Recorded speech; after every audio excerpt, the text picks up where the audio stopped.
Okay, well, first of all, let me thank everybody tonight for coming out. I guess if you're watching this tape, I'm sorry I couldn't be there, but I wasn't feeling real good today. But I do thank you all for being here, and I want to especially thank the committee and the casino for. I'm sure they did a great job tonight, and also just all of you for coming. I talked to my good friend Bill Schuster, who could not be there tonight, and he sends his apologies, but unfortunately, President Obama has kept him down in D.C. this evening. However, I think it might be a little different than that. I think he was just afraid to come back and hear me bust on him. At 22, although complete now to Pittsburgh, still has construction. As soon as they completed the spot in Blairsville on the new section, they had to start construction on the old section. So it's still not a clean path to Pittsburgh yet, but we're getting there. So I think he was afraid of that. But you know, I thought tonight I'd just talk real quickly about a couple of things that are near and dear to me. But first, I want to say, by His stripes we are healed, and I truly believe that. I mean, over the past 18 months, I couldn't start tonight without thanking the good Lord for letting me be here and be in this great community that we call home. But I think one of the things that people really want to ask or really want to know when you get a diagnosis like mine, you know, what's it like? What's it feel like when the doctor says you're going to die?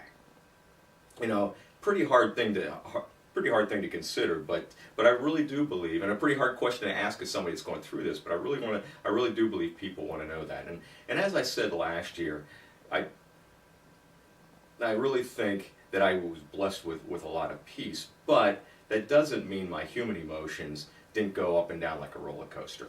I mean, we're all human, and we're going to have those emotions. And I specifically think about back on February 4th, the day before I got the final diagnosis, knowing I already had cancer, you know, laying in bed at like 3 o'clock in the morning on Friday morning, actually it would have been Friday morning, and kind of these little thoughts coming into my head, and I'll say it was the devil coming into my head saying, hey, you know what, you're not going to make it. Your family's not going to make it. Financially, you didn't plan well enough for them. Emotionally and spiritually, they're not going to make it. And those are all the things that I think come into your head right away when you get that kind of diagnosis. And I think that's pretty normal. Everybody's going to go through those emotions. You know, fortunately, I've been a planner all my life, and it was in the financial planning business. So as I thought about the financial end of it, and as the devil chirped at me about not having enough for planning for my family, you know, I clicked off in my head all those things, and I knew financially that we were going to be fine, because the good Lord, I really do believe the good Lord had blessed me to that moment, had prepared me for that very moment, for this very moment, and fortunately I practiced what I preached. So financially I think we were fine, and will continue to be fine, but that leads me to a point. For all of you out there, I would be remiss if I didn't say, hey, go back after this evening and look at your own what-if plan. You know, what if something happens to me, or will your family be secure financially? Because it does go through your mind. And you know what? I'm living proof that it can happen. So please take a moment over the next couple of weeks and look at that, because I think it would help all of us. Obviously, the financial part's just a little piece of that.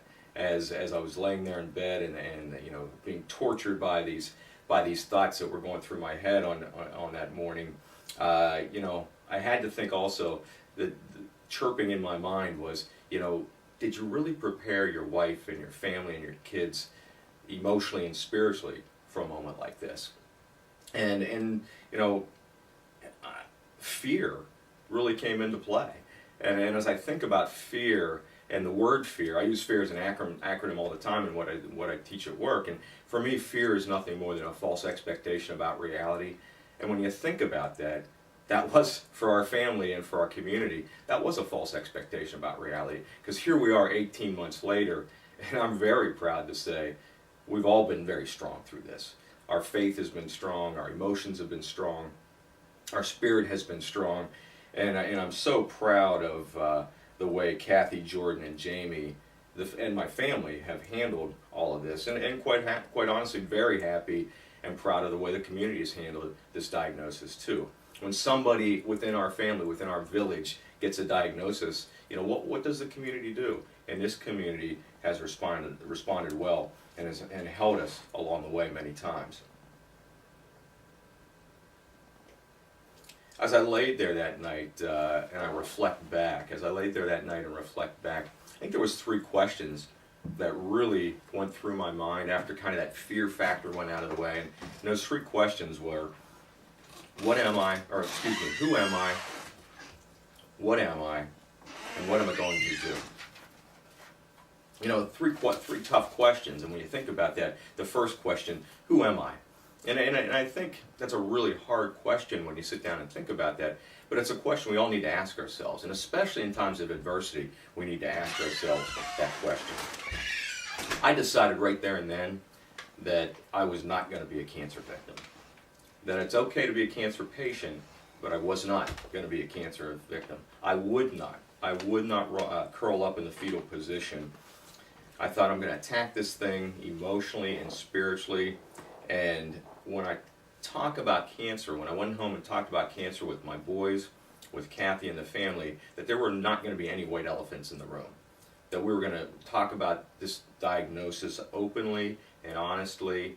And I think that has helped our family go a long way in getting through this, both emotionally and spiritually. And from a community standpoint too. I mean, I've tried to be open and honest about it, and I hope I know I've gotten that feedback back from the community too, that you've been open and honest with your feelings about what I'm going through. And quite honestly, again, that has carried me and has helped me tremendously. The second question, you know, what am I? You know, fortunately, this was an easy one for me because, you know, I was blessed with parents that really, from the start, instilled in me a strong faith that even in your worst times, Jesus would be there for you. Christ would be there for you. And you know what the cool thing is, as I've gone through this, He's been there for me. From the very start, He's been there.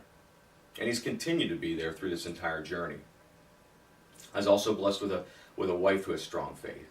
And, you know, all you have to do is read the care pages, and you find out, and I'm sure most of you in this room have read them, that her faith is so strong, and her faith has carried me many times through this journey. So her faith, and quite honestly, this in some ways, I'll say the surprising faith of Jordan and Jamie have carried me a long way too, and I appreciate that because at times it's very easy to fall down on this journey, and and their faith has carried me through. I'm also blessed to live in a community of faithful people that at times have carried me and has always inspired me to be what I hope I am. And what I hope that is I kind of laugh about this because it